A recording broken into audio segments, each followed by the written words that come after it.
guys ready? Yes. All right, and welcome to the podcast. I'm here with Samantha Dougherty. Yeah, I'm going by Samantha Amberg Dougherty. 2 last names. Okay, So. Amberg Dougherty. Yep. And I just recently, Will taught me how to pronounce your last name because Yeah. I've been saying Dougherty the whole time I've known It's Jake. Doc. It's got that hard K. And I should know that Dougherty. because his cousin's wife, Tiffany, goes by T-Row Doc Okay, on Facebook, so I should have got that. And I should say we are in the lovely home of William Wallace. Mm-hmm. I've been friends with Will for about 5 years. This is the first time he's invited me into his home. Only by necessity. That's right. And it's a lovely home. I like the Mr. Fancy Pants sink you got in there that kind of swoops down. I don't know who you think you are. Mr. Fancy Pants? I'm telling you. I've never seen a sink like that before. Casa de Fancy Pan. Yeah. Yeah, it's a good sink. It's highfalutin. Got it at Home Depot. I've never seen your sink. Oh, it's You never seen my highfalutin. sink? Don't look at my sink. Not tonight. Not tonight. Okay. So I want to ask you guys, since this is the 11th podcast, I always say hello and welcome to the podcast. Should I stick with that? Yeah, sure. I like it. Okay. All right. We're going I'm with all it. about the intro, you know. Jake and I really love Serial, the podcast, and like the opener to that. Jake wants his own theme now. He just wants one for whenever he walks in a room or something. Or so Well, I every like. time he walks in the room, I boo him. Does that count? But no, I like it. I like it, James. Excellent. Okay, so I don't think I need the headphones anymore. We got great sound levels because I'm a master technician. Boom. Yeah. So Samantha, Yes. you work at Grow V. Mm-hmm. You're married to, let's say Jake Dougherty is married to you. Yeah. And Newly. yeah. You guys got married in January. In January. January 7th. New bride. Yep. Yes. So, Grow V, so for the people that don't know what it is. Yeah. So, Grow Ohio Valley, it's a nonprofit based here in Wheeling, headquartered in East Wheeling. And what we do is try to improve food access and food security in the Ohio Valley. So what does that really mean? There's a lot of people in our region who don't know where their next meal is coming from. If they do know where a meal is coming from, it might not be a nutritionally balanced meal, and that's another really important part of food security. It's not just having calories, it's having the right nutrition for your health. So we have a couple urban farming sites that are here, right in downtown, or right in East Wheeling, and then we also have a mobile farmers market that drives around all over a couple different counties. The schedule will be coming out soon. You can find it on Facebook or at growov.org. And we also have a lot of education programs. So we do school gardening, cooking classes for single moms with crock pots, trying to make fast food also healthy food. So. Excellent. I love gardening, awesome. so I'm glad that you guys do that.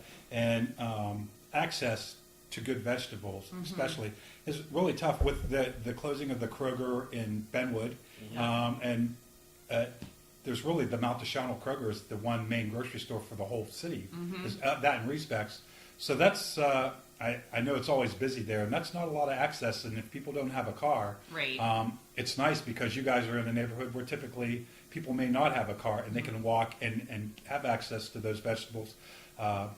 There's a documentary, you can get it from the Ohio County Public Library, and I watched it, and it talks about the lack of access to good food in the inner city, where most of the time people are shopping at bodegas, and so what you guys provide is a very valuable service. So I'm really glad to see that it's going on, and all Thank the people you. that I know that are involved pursue it with a passion, and that's excellent. Yeah, that was kind of what drew me to it. Everyone's really passionate, and I love food. I love food so much, and I really understand though that getting to choose what I'm gonna cook every night, like there's a privilege to that. Sure.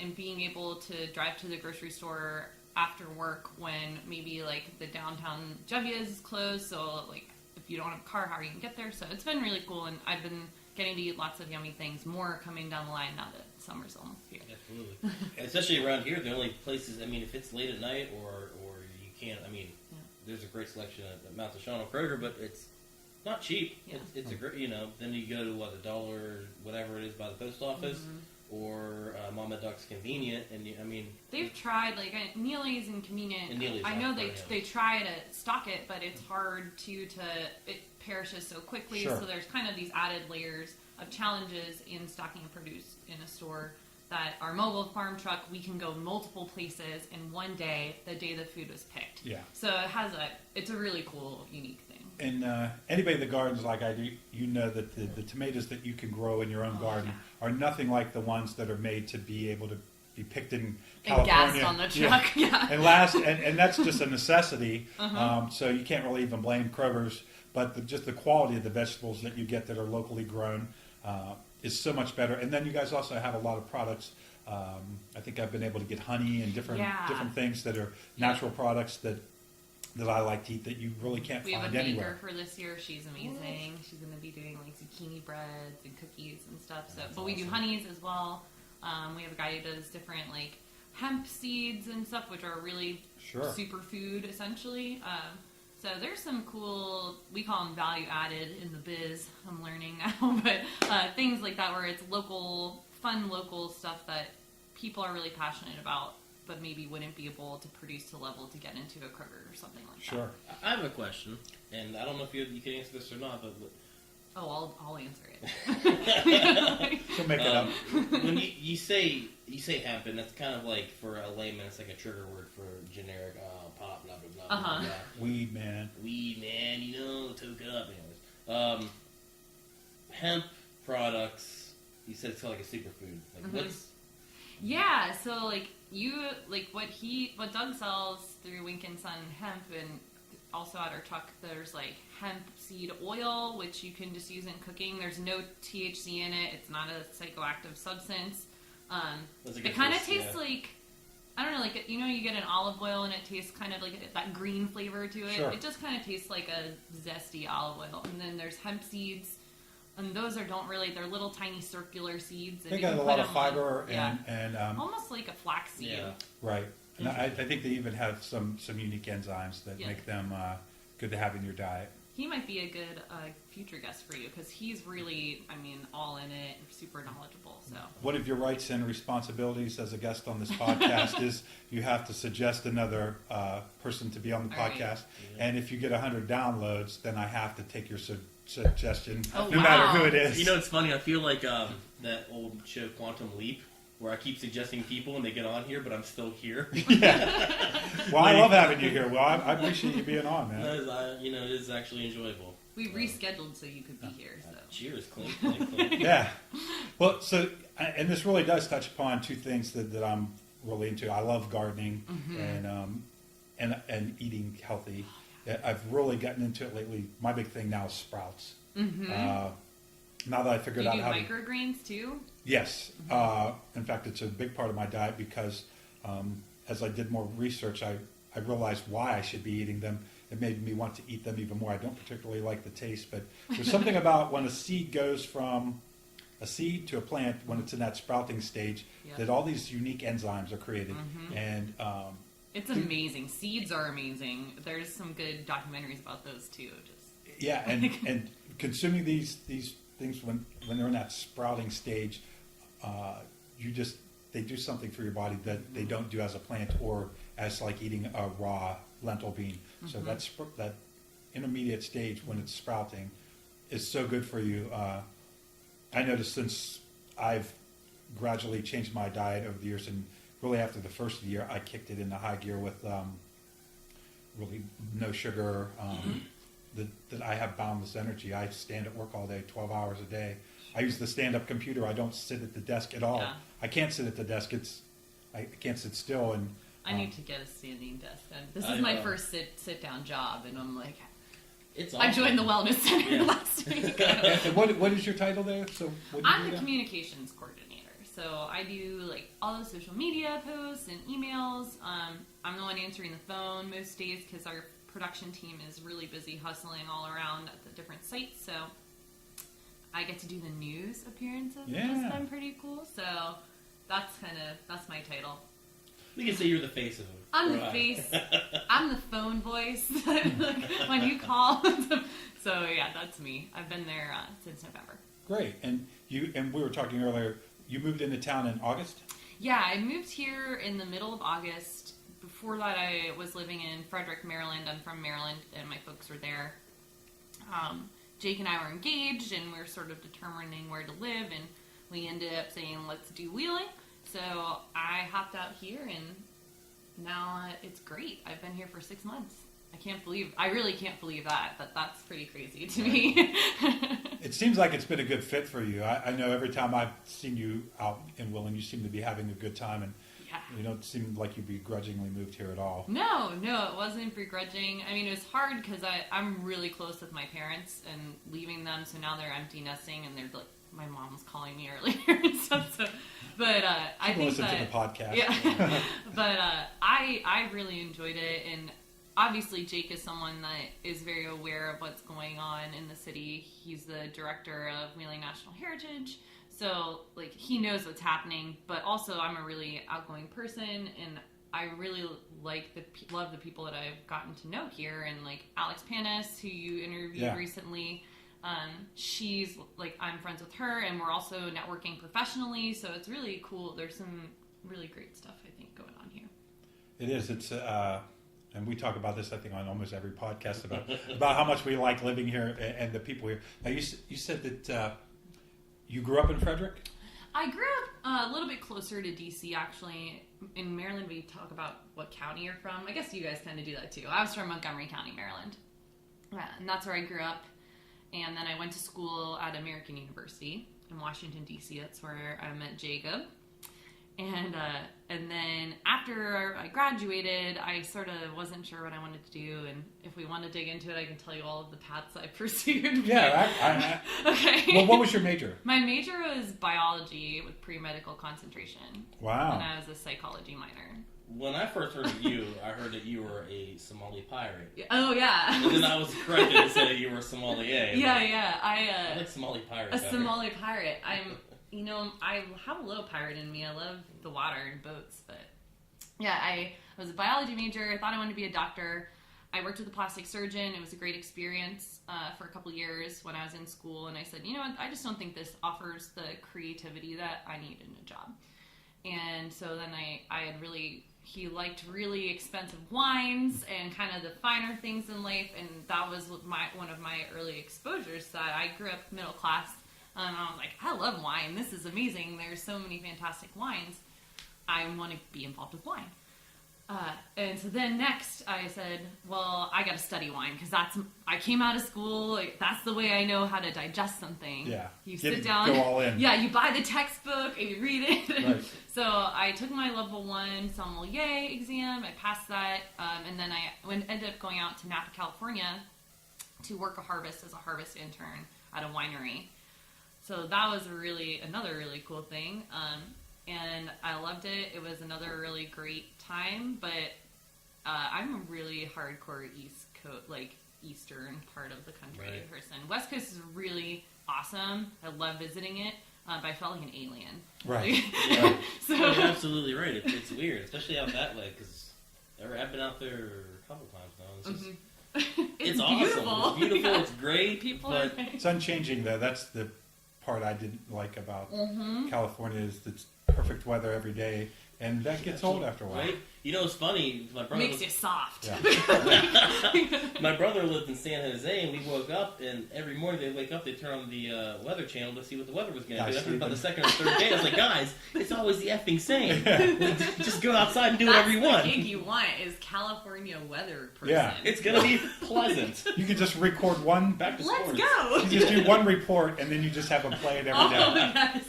Well, I spent about 15 days in Los Angeles, and I had a great time. I went to the different beaches, and at one point I was on Zuma Beach right before I went back to my hotel, and it's like a 20-minute drive. Got back to the hotel, turned on the TV, and they were doing a live news report from Zuma Beach where somebody had just gotten stabbed in the bathroom. Holy smokes. And so wow. that was a little bit of a wake-up call that this is not the safe, beautiful place that you think it is, picturesque that you could die at any moment. So then you hit the knife. Then you...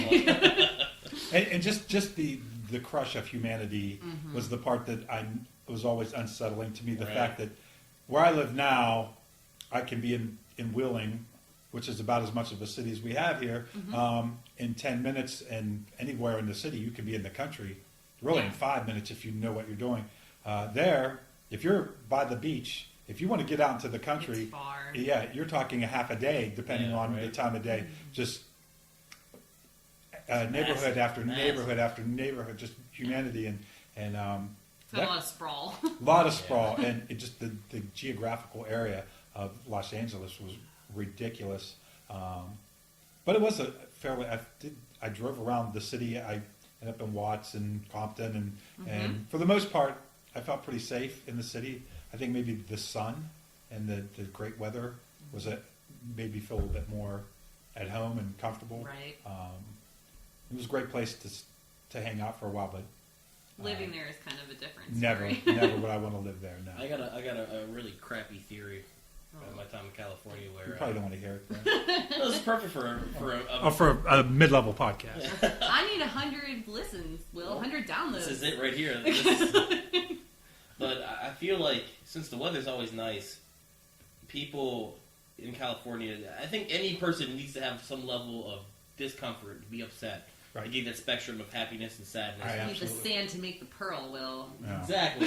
Sand makes the pearl. There, the weather's always good, so they just get really upset about really odd things. Yeah. And it's kind of, it just, whether it be like politics or environmentalism or, some odd, there's, you talk to some, I was walking through San Francisco, these people were starting shouting at me about, like, I don't even remember anymore. It was just like, so, I was like, oh, well, see you later, good night. We don't care about those things around here. Yeah, right? exactly. They're upset about something. It's like, yeah, it's such an afterthought to us. Not that environmentalism or politics are afterthoughts, but you know what I mean. The way you approach those Exactly. topics. Well, and I definitely like the winter. I like struggling against the winter. It makes you appreciate spring and summer.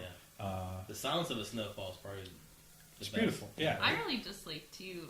I like being forced to back to food, eat seasonally. Yeah. Sure. So I was tired. I was so tired of it last month. I'm like, all I want is it to be warm and to eat Nice a hot decent tomato. But I kind of like that forced cycle as well, not just on like my energy level of struggling against it, but maybe sometimes leaning into it and like it's okay to have a cozy night at home in the winter. And Sure. I do I have a lot of hobbies. I knit, I cook, I bake bread. What else do I do, Will? I do lots of things. I do lots. You do a lot of things. I did the calligraphy for my wedding invitations. That was a lot more fun in the winter. Right, because you don't feel guilty about being in on the night. People may not know this about me, but I ride motorcycles. And you might have mentioned it on a couple or all of these. And when it's a nice day, you want to be out. So the nice thing about winter is you park it for 3 months, more or less, and you focus on other things. And when it's a nice day out, I always have that thing where I want to be outside doing something to take advantage of the nice days. So like a day like today when it was rainy, I took advantage of the fact that I didn't feel guilty about being in the house working on different projects. Yeah. And it gives us a chance to explore those different sides of ourselves. And I think just the in winter where you have to struggle a little bit to get through, everything's a little bit more difficult. Human beings need that. I think we do better when we're pushing against something. If you coast too long, you get bored, and we manufacture problems if things are going too well. And so, obviously, sorry. No, please, it's your podcast. Well, thank you. let the woman speak. Obviously, I love winter. We got married in the winter, which people are Right. What? Yeah, That is pretty that was a unusual. baller wedding. It was great. 10 out of 10. Would wed again. But it was like 13 degrees in Maryland that week we got married. Slight chill. But I really love that, and like it's super trendy now. But globally, it's trendy. There's this term called hygge from Danish culture, and it's basically like the coziness of wintertime and being with people you care about, and candles, and just that whole thing all together. And that was like that's the thing I love about winter. I don't experience that the same way in the summer. That coziness. That's we're getting married in the winter. Your wedding would have been so much different if it was in the same location, same everything, except for it being summer outside. People would have been walking around the. It was at like a big antique inn from the 1800s. So it was awesome. A lot of people stayed there, and there's a Scotch bar. There's a Scotch. Scotch is better in the winter. I don't care. Yeah. Danny, Pat, and Alec, Barry, and I got really drunk, made fools of ourselves in different facets. It's okay. And there is something that you were saying, the snowfall, and I like when you go outside and take a breath of that crisp air, and the crunch of the snow under your feet, and just the ritual of getting bundled up. When I go out to shovel snow, where you put the boots on and you put all the layers on, and each layer you make sure that they're all bundled up nice and tight, and you're ready to go out there and face the challenge. And I know the first thing I said when I walked into your apartment upstairs is that this seems like a really great apartment for in the winter on a nice snowy day to be snowed in and look out the window and see the city covered in snow. I'm looking forward to it. Yeah. Next year. We moved to our current apartment. We moved upstairs. It was getting renovated, and it's amazing. So And we didn't really have much snow this winter, and Very mild. yeah. we got snow tires on my Prius, which is the biggest joke in the city, I think. And then it didn't snow. It barely. Yeah, We it was a looked so very mild goofy. weather. Well, it is interesting how many people that I meet anymore that say that they like winter, because that used to be everybody would, That's Oh just- yeah. and Yeah, I think it's just that's just that internet thing. People would winter, blah blah blah. I can't wait for summer. Then there's the same people being like, it's too hot outside. yeah, that you're probably right. The same people that hate winter hate summer, and the fall is too mild, and the spring is too perfect, and yeah, I definitely like all the seasons. Yeah. Spring may be my least favorite. Really? So It's rainy. I don't mind He spring. can't go on and- his motorcycle. yeah. like today where it's 50 and rainy, it's kind of a bummer. But at the same time, plants are starting to bloom. You can open up your windows for the first time in There's months. and rhubarb. There's rhubarb. Yeah, that's true. That's My good true. friend rhubarb. I guess Bad joke. with spring is it's still everything's still dead yet. And once the leaves come on the trees and everything, and it's a little bit more muddy. And I don't know why I don't like spring. I guess I want summer to be here. Yeah. I'm impatient because like recently we had that really nice Yeah. weather, and then it got cold again. We had frost the other morning when I was Yeah. leaving the house. I was And- posting that all over the Grove and Yeah. stuff. I'm like, everybody cover your plants. Yeah. Got it. Luckily, none of mine got tagged. Yeah. Everything I planted, all my maters Maybe are it's doing maybe. good. So, what was life like in Maryland? Was it Yeah. so Fredericksburg, or the town that you lived in? What size was it? A big city, a small town? Frederick is a I think it's a pretty big city. I don't know the population count. It's a satellite of DC. It's about 45 minutes outside. And it has a really great historic downtown area. And what I did, so I came back from California. I was like, okay, I need a new plan.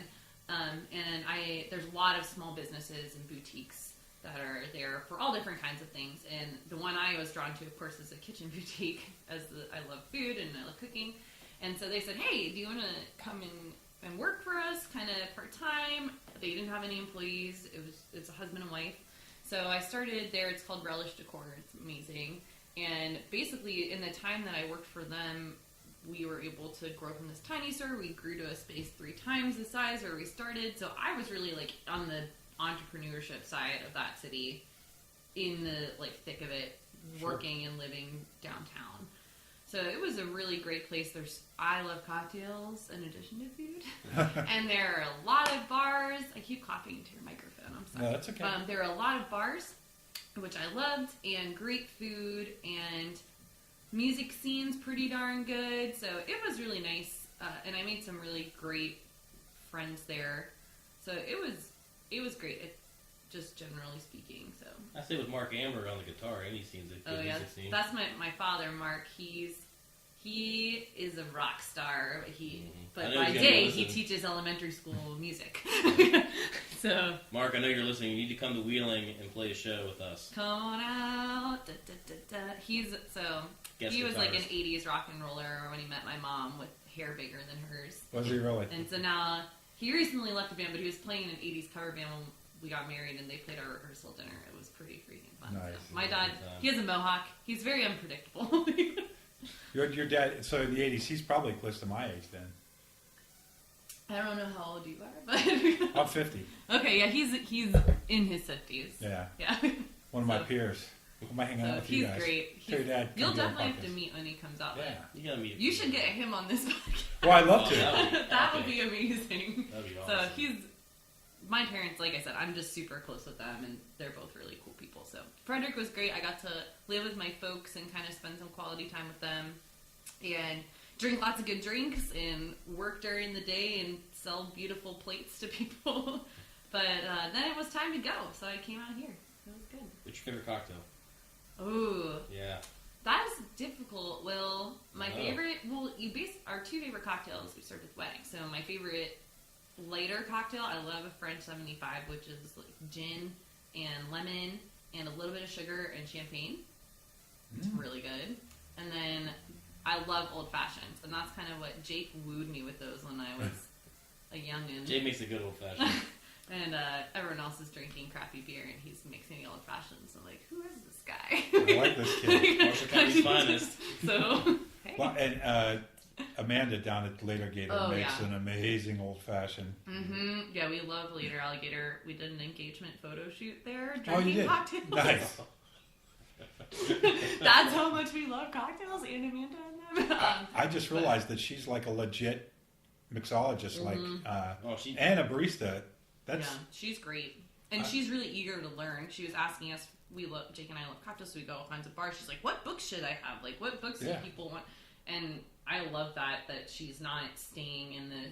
Yeah. She's not saying, "Well, I'm making what I think are the best cocktails in the area," and just resting on her laurels. She's really pushing herself, and it's she has an Earl Grey martini. Like every time I go in there, that one. there's she's got an interesting drink that I don't know that I think they're her own drinks, right? As far as I know, a lot of them. Yeah, I think I don't know if every single one is, or if there's kind of spins on it. But the Earl Grey martini sheet, they infuse that. They infuse gin and vodka. If you get your Earl Grey martini Dougherty style, it's going to be with gin, and it's going to be in a rocks glass instead of a martini glass because we can't handle it. We'll spill.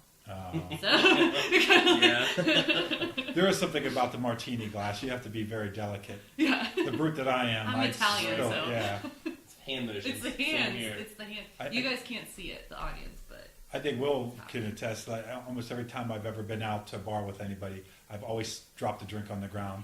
Spills aplenty. That's right. That's all right. The night hasn't begun until I've broken some glass. I've decided it's good luck. It is for me. You're living your life right if you're spilling drinks. Can you know what? Can we talk about your cousin for a quick minute? Sure. I mean, which cousin? All of them in order. Every cousin. Banjo. Okay, yeah.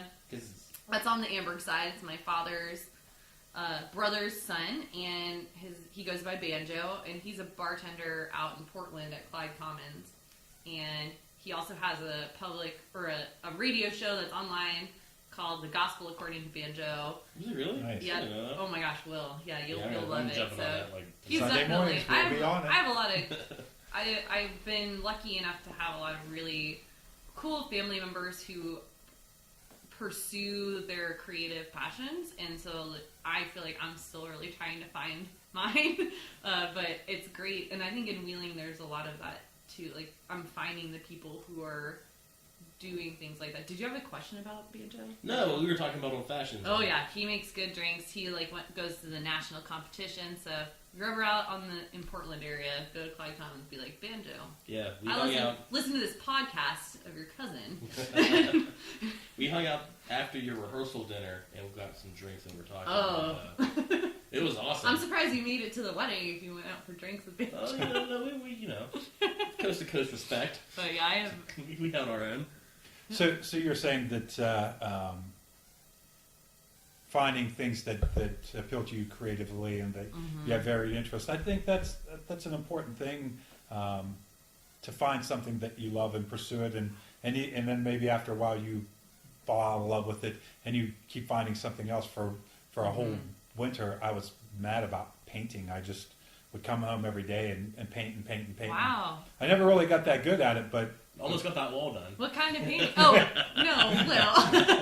That's a joke. What kind? Oil paintings? Acrylic? Acrylics, and actually, I didn't know anything about painting, and I went up to the little art supply store, and I bought colored gesso. And so I had red, yellow, blue, white, of course, and then a little tube of black paint, because they didn't have black gesso. I didn't realize it wasn't paint. I just knew that it was cheap. And I didn't have canvases, so I had these little sketchbooks. Well, it actually worked out great because the gesso dried really quickly, and so I do these really quick paintings, and I sometimes do 10 of them a night. That's cool. And then you get done, and you flip the page over almost immediately, and you could start on the next one.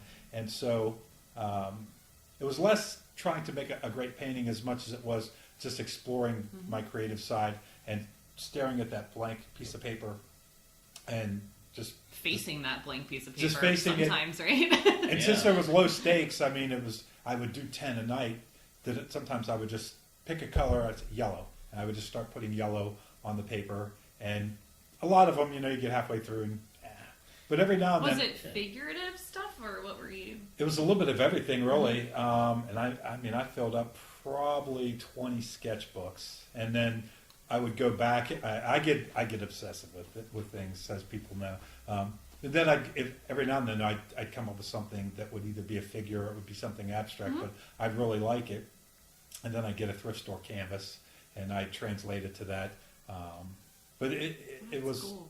Fun to indulge in that. And now every now and then I go back to painting, but I definitely have a nostalgia for that winter when I don't think I even went out that much. I just stayed home every weekend and painted, and every evening. And so calligraphy. Yeah, I did calligraphy with those pointed pen calligraphy for any listeners who know about calligraphy.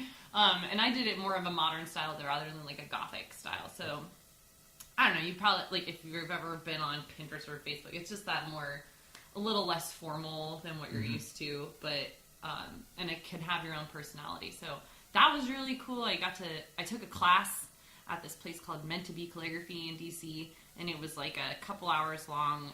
Me and 9 strangers went and learned how to write with these pens. And I really liked it, and I was like, we're getting married. Wedding planning, there's a lot of decisions to make, and when you're trying to decide like who's going to come, who's not going to come, how many people can we afford to have, and there's all these questions. To me, it was, if I'm going to invite these people, I want to put, it means something to me to put the time in to hand address them in this way that I think is really beautiful. So Well, that's a good way to pick your guest list. You're like, I don't feel like writing their name. My hand's cramped. That they don't get invited. If you feel enough that you want to take the time to write their name nice, writing their name in calligraphy. If they pass that test, then they can come to the wedding. So that was kind of a wedding spurred project, but it was really, I'd been wanting to take the class forever. I think it's funny though. That you said that you took the class, or you took the class and you did the calligraphy to help with the whole project, make that personal. But you did it because I was invited to the wedding. You did it so well. Well, your name's easy to spell, so it's fun to write W's. Just write that guy. You did it so well that I could have easily imagined at least half the people being like, she hired someone to do that. That's true. But I'm a perfectionist, so that would kind of like please me a little bit. Right. But I knew in my heart, like when I'm writing this, I'm like, this person, I really hope they come in it. Like it just gave more meaning to me about the whole, like what really matters about a wedding. Not to turn this into a wedding podcast, but no, it's okay. But it's not too much. It's not too much. Yeah. It's who's there. Yeah. Like. And what you're saying to each other in front of the people who are there. Otherwise, what's the point of a wedding? And if that means there's only 2 people there for you, then that's wonderful. And if it means there's 300 people there, that's wonderful. But that's why it was so important to me to do it, because it was more for me than for the guests. Just so I'm like, yes, this person's going to come. I really hope they come and witness our marriage. This is a big, meaningful time, and yeah, that was kind of... I think there's something to be said for with, texting and everything's on Facebook and you kids with your fancy internets. And the idea of slowing down and really taking the time to think about who you're inviting to your wedding, or taking the time to sit down and enjoy a meal, and that the idea of acting with a certain intention, right? Yeah, that was the goal. And I see that is more and more people, as we get pushed in the other direction, that you see people seeking out those experiences that are really meaningful. And I always talk about the podcast on the podcast, but one of the things I like about it is it's a very intentional conversation. It's not just 3 people in the bar bullshitting. It's a little bit more focused, but still casual. And I think that's why I've been doing so many of them, is because I really enjoy it. There's something exhilarating and it's journalistic, right? Yeah. Sure. It definitely taps into a different part of your brain than when you're just having a random conversation, I guess. And more and more I look for those experiences where we're being intentional. Do you have any other hobbies that you, or maybe something that you haven't started yet, but that you've been wanting to get into? Because maybe somebody will hear this and be able to help you. Yeah. Let me think about that. I'll tell you, while I'm thinking, I'll just tell you about things that I do that I'm interested in finding other people who are like-minded, who want to do it. I love knitting. I knit. So if there's any needle crafters out there, get in touch with me on Facebook or something. And I want to have like a funky knitters group. But I know there's some coffee shop ones and stuff, but maybe like we can go to a bar and knit or something.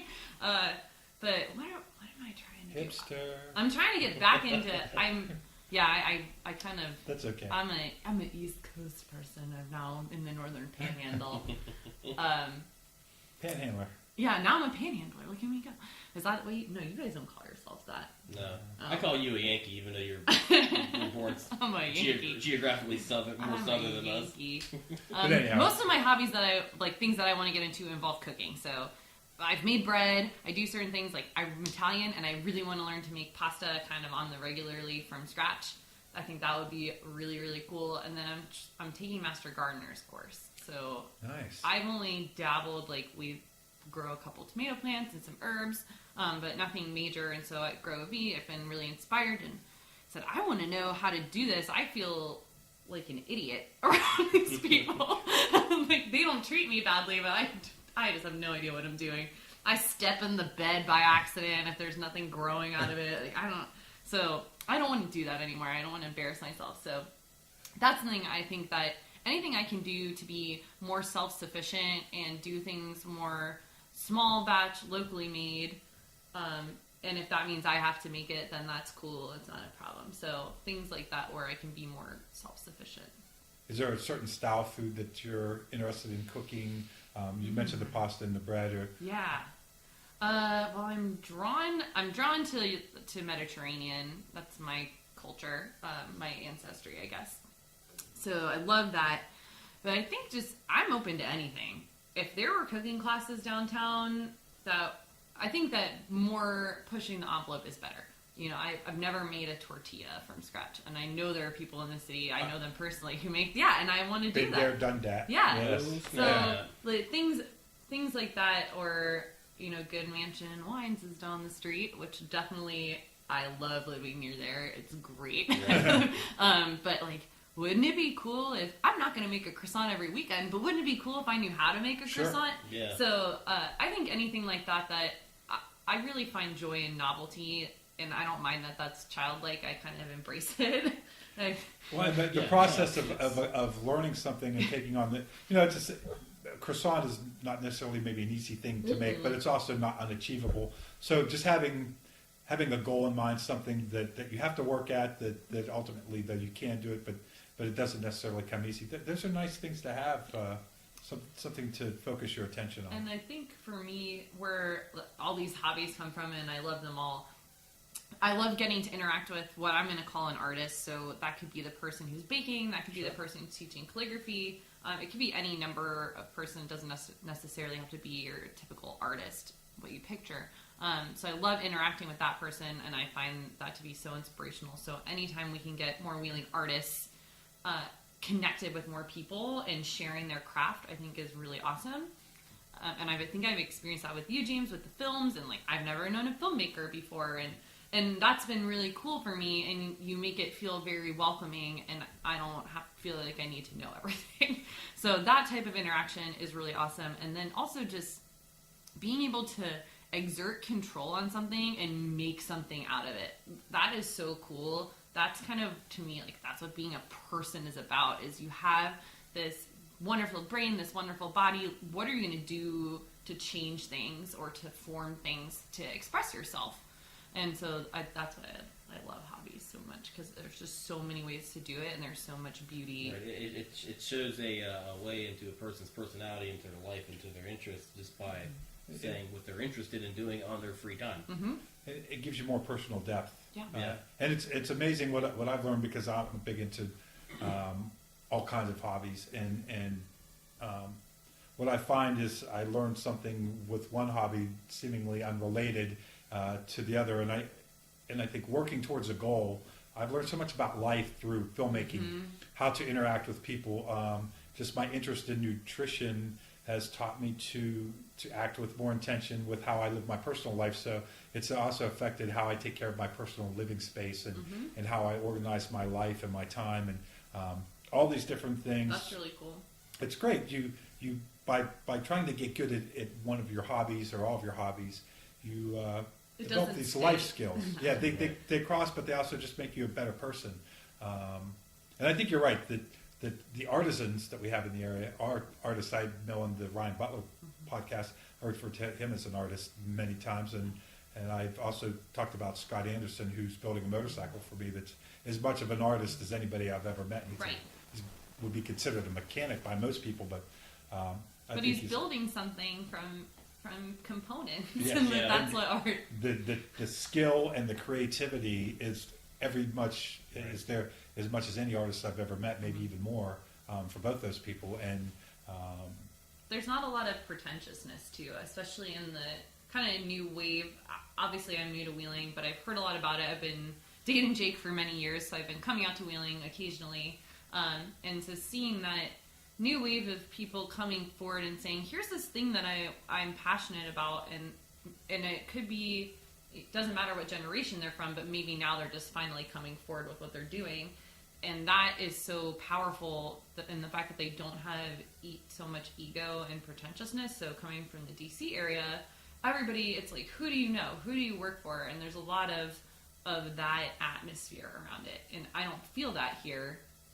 And so that makes it really cool because it feels so much more accessible, even to me as like I'm a non-native. People don't know me, like, and that's a thing here in Wheeling. Like, people don't know you if they don't know your last name. You ain't kidding. Like, but the fact that I still feel welcome by these artisans who I'm watching what they're doing, I'm like, do you know how amazing what you're doing is? And I don't think they do all the time. And everybody's kind of doing their own thing. And I noticed in the spirit of support and cooperation, Katie McKinley is doing her clothing line. I'm wearing leggings from her. That's why I thought that was her. And you're also in her.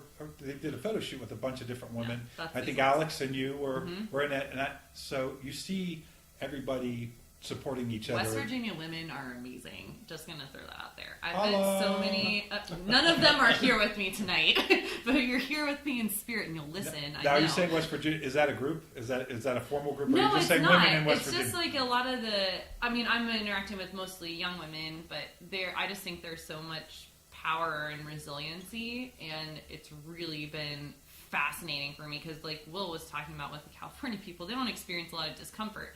Well, in this state, like, unfortunately, because of circumstances beyond people's control, there is discomfort for a lot of people, and it's how you react to that makes you who you are. And I think that, like, just for me as a woman, sometimes I think people say, women, we're catty. It's hard to break into friend groups. I feel like there's been an effort among my peers in this state, not just in Wheeling, to say, like, hey, this is what I'm doing with my time. What do you want to do? And networking, and like you said, with the photo shoot with Katie was so fun. It was like 10 of us all got together and just hung out for a day, and it was about, it's body positive, so we're all different shapes and sizes, which can be hard it's not always the way the world feels for men and for women. So that was really special. But then also, like, we're all powerhouses. All the women there are really getting. Alex is at Health Plan. Katie McKinley owns her own business. She's also a mom. And then we had Allison Skiba. She works for the city. There's all these really cool people who are actively doing things, but also, like, they're just girls who want to drink pink drinks together. Right. Well, and you can be both, right? You could be a girl. It's important to be both. Yeah. And I think, when I originally approached you about being on the podcast, I think one of the second sentences was that so far I've had mostly dudes on here, and I wanted, and not that I don't think of myself as being a feminist, but I do seek to have a little bit of a balance, and and I kind of realized, I'm interviewing mostly guys because I think maybe it's a little bit easier for me to approach them or whatever. But there are amazing women, and I'm glad that you came on and that Alex came on. And I'll send more women in your direction. Sarah Clark is she's scheduled for I think next deal. week, and Nice. and yeah, please, all the women from the photo shoot, as you mentioned, they're all doing interesting things. Yeah. And tell them that it was a great experience, and you can even come and co-host if it's going to be about the ladies. Hey, yeah, it's such a tricky thing. I think you're not a feminist, but there's equality that you want, right? You want to have balance. I'm a humanist, so right. Yeah. We're all people, and everyone should have a voice at the table. So I appreciate you having me. I'm having a great time. I don't know where we are in this process. We're in my house.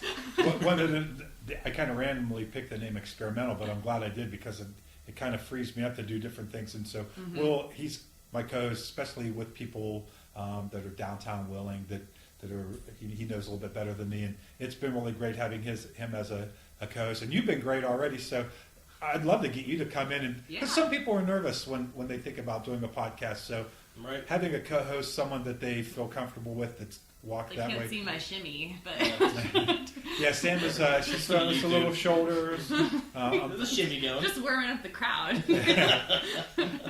No, yeah, that would be awesome. Will and I both love to talk. Oh yeah, it's a mess. Especially if we keep drinking. So I thought it was bold of you to have both of us on at the same time. I think I've been a good boy. I've been restrained. Well, being that I hate Will, I just have him on because he has a certain charm. He smells. It's a good smell. He's a welcome addition, and really, honestly, anybody that's listening to the podcast, if you ever want to be on, hit me up. If you ever want to be on as a co-host because you think you might have some, I like to fight me first. Yeah. Well, I told Will this week I bought a third microphone so that we didn't have to share one, and to make it official that he'll be co-hosting and. The fish. Ooh. we don't. I think both of these are connected to the same channel, so it's not going to have any stereo effect. Darn. Let's keep the 20-something lingo limited. All right. Twerk. Are you Dab. All right, well. I'm sorry. Oh my goodness. So, sorry. hobbies that you would like to do in the future? Anything come mind? And you too, Will. Is there anything that you've always wanted to do that you haven't had a chance to do yet? I mean, more acting stuff, because I did musical theater growing up, but when I know you do the movies, and I'm like, that sounds interesting. So my ears are pricked up on the film world. Well, and I still have you in mind for Sassy Assassins. Yeah. And I think I have a pretty good ability to determine who I think would be a good actor, just for meeting people, and definitely when we were talking up at the Highlands, I get the sense that you would be a natural, and so I'd love to get you in on another project before we get to that one, because that one is kind of taking That's all right. Hey, it's tough. Where it's a superhero movie. Yeah, exactly. It's a superhero movie that's features all women, and so I love the idea, but I don't know how to write it, so it's taking forever. But I think other than that, rather than I have a specific hobby in mind, I really like the sense of community that comes out of having a hobby. I feel like a lot of the ones that I do right now, I'm kind of doing on my own. I cook and I invite people over, of course, but I want more of a social hobby. So I don't know what that next hobby is, but if whatever it could be the workshops that the young preservationists might do someday about how to fix up a plaster wall. Yeah. I just want to be kind of where people are and doing something that they're passionate about, and that's really what draws me to things. Is have you ever heard of the Start With Why? Have you ever heard of that concept? No, I haven't. Okay, so there's an author named Simon Sinek, and he wrote a book, and he also has a TED Talk, which is those brief PowerPoints online. They're super inspirational always. Yeah. So his is Start With Why, and it's this idea of you have the how, the what, and the why, but really what matters is the why. So why are you doing anything? And for me, it's like I want to bring beautiful things to people, and having both of those things in one place, which is achieved a lot of times through my hobbies, like that's what resonates with me the most. It's not necessarily the thing or the person, it's the joining of those two things. So I like to be wherever people are inspired about what they're doing. So I'm like the one dragging people. Well, Will's been dragging me lately, but like People's University, I went to that 100 times at the library. Yeah. It's awesome. And like I'm the youngest person in the room, and I'm like, Jake, I'm at this cool thing. Have you been here? And so anything like that, where maybe don't assume it won't appeal to young people. Yeah. I think a lot of people just don't know about it. Yeah, I think general enthusiasm, whether it be through watching How or with Dr. Javersack last night, talk about this history of wheeling or history in general. That enthusiasm, you can't hide it. Yeah. If you're and it's so magnetic. Yeah, right. Watching somebody or interacting with somebody doing something they're very passionate about gets you excited not only about that, but excited about the things that you're passionate about. It helps build. Seeing someone that's passionate about anything, yeah, it makes you. For me, at least, excites you about pursuing something more actively. Yeah. The People University thing, that I kind of saw that was going on, but I didn't know what it was all about. And they need to do a better job. They're kind of low key. Well, they have I think it's like minuscule budget too. It's yeah, hard when they can't really do much advertising. And the crowds are good, but the crowd's always like that retiree. Well, so what I see is that you two have an appreciation for it and an excitement for it, and every Tuesday, come on out. Yeah, well, in the basement of the library. I think take it upon yourselves to promote that. I more and more I try to the extent that anybody pays attention to what I say, but I've been trying to promote what's going on, things that I find interesting in town. So send me an invite, or I have a good habit or bad habit of if there's something going on to go through my friends list and then invite 50 people. I think it's a good habit. People need to be. They can always disregard it if they don't want to go, but it's a Facebook invite, right? Yeah. You're not calligraphy envelope invitations for them. And if 5 of those people go and get an enjoyment out of it, then that's and they're going to tell more people too. Right, and that's how things grow. So I think I encourage you guys, those things that you're passionate about or that you found that are the hidden gems, to share those with other people. Yeah. And peer pressure them. Peer pressure. Get them out there. You know what hobby I'm actually looking to get back into? Tell us. I haven't done this since high school. Basket weaving. Love me some Longabergs. I would like to get back into stage acting. Really? Oh. So I did that in high school under Tim Thompson. Man. Yeah, Towngate. It's just a time thing that I've never gotten around to doing, and I missed the auditions and You had like 11 Facebook reminders, probably. Yeah, they're all gone. Well, I really enjoyed working because Tim was my teacher in high school, and we did a couple shorts. Tim who? Tim Thompson. Is he at Towngate now? Tim Thompson is the director of Towngate. Yeah. Okay, sorry, I'm so. No, that's okay. This is the outsider person. Yeah, you ain't from around here, are you? Okay, Well, and anytime Tim's name comes up, which it has several times on the podcast, I have to say, man, you gotta get him on. Well, yeah, and I've already talked about it. He's a very busy man, and we'll bring it to him. I always mention that independent films wouldn't be anywhere without Tim, because early on, I went to him and somebody introduced me to him, and he looked at my scripts and he encouraged me to keep going. And, awesome. And really, just a good person. Good person, great energy. I think that Towngate is one of the great things about the High Valley, and Tim and P.D. Gregg. Those two guys, the amount of work that they put in to pull off these shows, and the openness that they bring, and the encouragement that they provide to everybody. They got a comedy coming up, right? Oh, Wilderness. Yeah. Tomorrow night, I think it starts. Wow.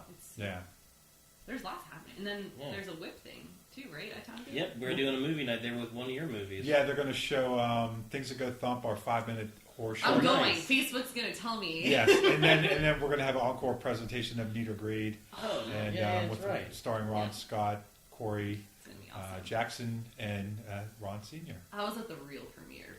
Yeah, it was an amazing. I won't wear my furs. So,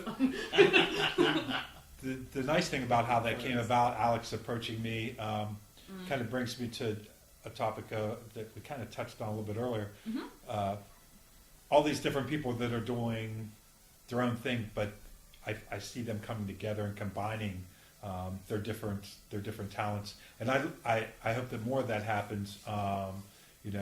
Maybe you have a night where so we have paint and sips. Maybe we'll have a cook and sip.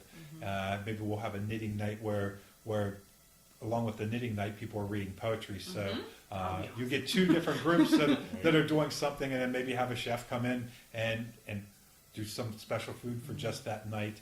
So whether it takes the form of a business or a fundraiser, or just a fun night or out. Or just to trying to keep the good things happening. Yeah. I mean, like I thought it was interesting that you mentioned a drink and knit. Where everybody get together somewhere to knit on. I mean, it'd have to be a simple pattern. Can't be knitting lace. Sure, but the idea of getting people together and forming a community, and there are a diverse group of talented people, and some people, their talent is promotions. I really like. Sorry. No, that's okay. I think that having a lot of people that is their talent to promote and organize really helps for the people that are artists, so that they can do those things and make their art. And I definitely see people working towards finding those synergistic. Cross-pollination. I hate all those words, but I like what they mean. And if nothing else, I hope people that are listening to this will kind of get that idea in their head, where they try to think of ways where they can take something that they love and maybe someone that they love or that they're at least fond of, and figure out a way to work together on a project where they can kind of bring two different things together. Yeah, like what Alex said, just give a shit. Yeah, just give a shit. She's awesome. Right. Actually, earlier that day, I had gone and spoke to the folks at the health plan for a coffee and conversation, which is a really cool thing they do with their employees to bring in organizations or people from the community to just come and talk to their employees. Is the coffee free? Is it complimentary? I think that they all brought their coffee. I didn't get a coffee, but I got water. It's a healthy thing. I'm sorry.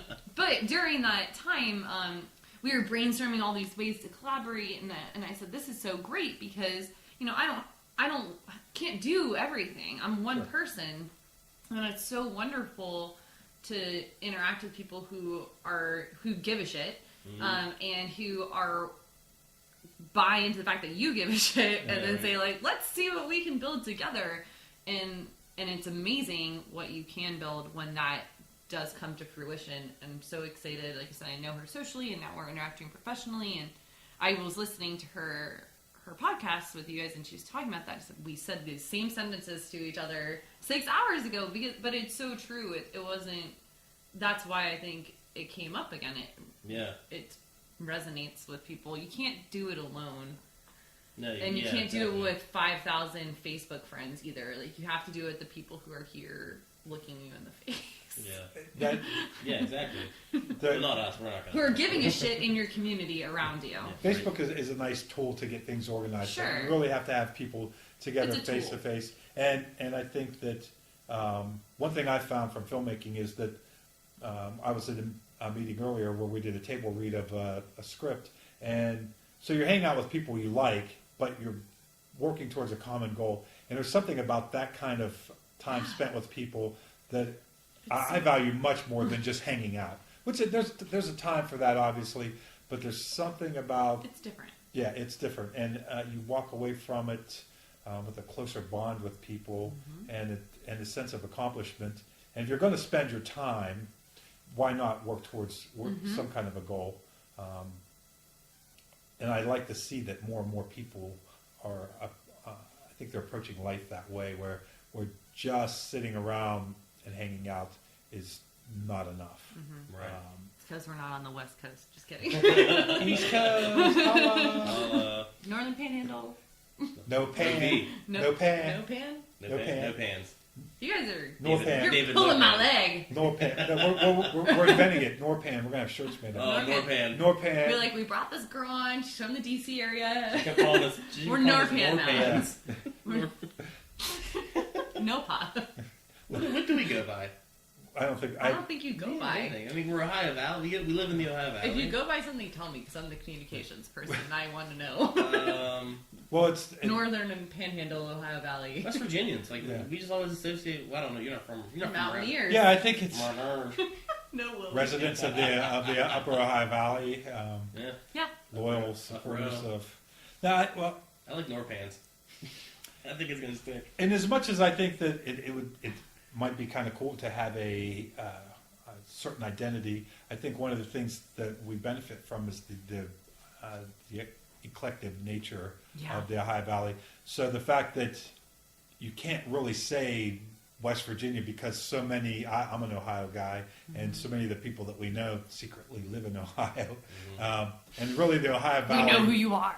Can't hide. And everybody, as we mentioned earlier, has broad interest in, and I always point out the fact that there's no fashion style that you can say is willing, whereas if you want, I don't know how accurate Portlandia is, but they certainly make a case for the fact that there's this. I think for better or for worse, it's probably pretty accurate. Yeah, and they're really, I mean, jeans and a t-shirt, I guess, for dudes is pretty common, but even among that, there is really no willing fashion style. There's no.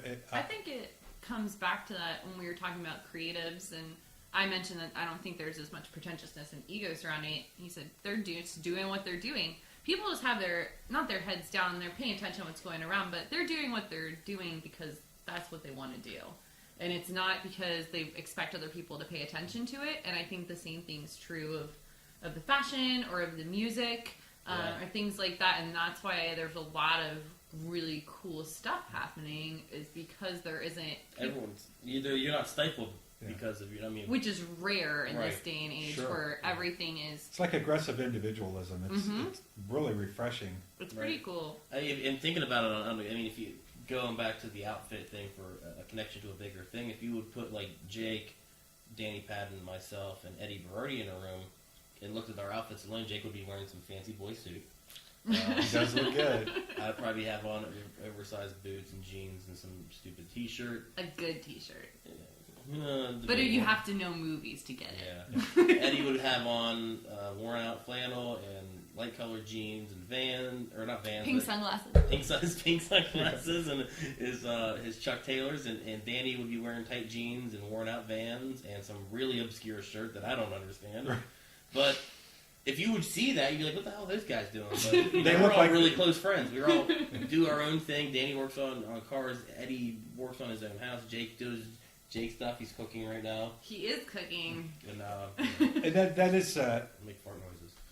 So I think that the style of dress is indicative of the overall fact that, like you said, everybody has completely different interests, and I'm interested in a wide variety of things, and there are people that I can talk cars and motorcycles with, and then there's other people that are interested in food and health and nutrition, and yet all these different people, they seem to find some kind of common ground, whether it's just the fact that they're passionate about certain things or that they're interested in learning about new things. So if you know what I think it is? Dale Carnegie's book, How to Make Friends and Influence It's People. Carnegie. No, it's Carnegie. I don't know. Jake would yell at you. Well, no, it's Andrew. Jake, go get him. He's yelling upstairs.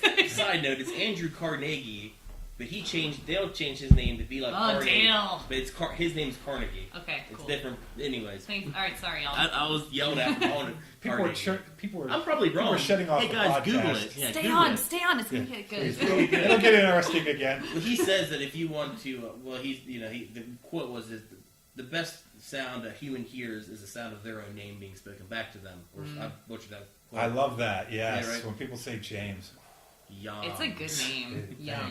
But I think he also says that the best thing to talk about is to listen as opposed to talk. Don't talk at somebody. Let them talk about what they want to talk about and interact with that. Mm-hmm. Where he was saying that it'd be like a corporate blah blah blah. It's genuine here.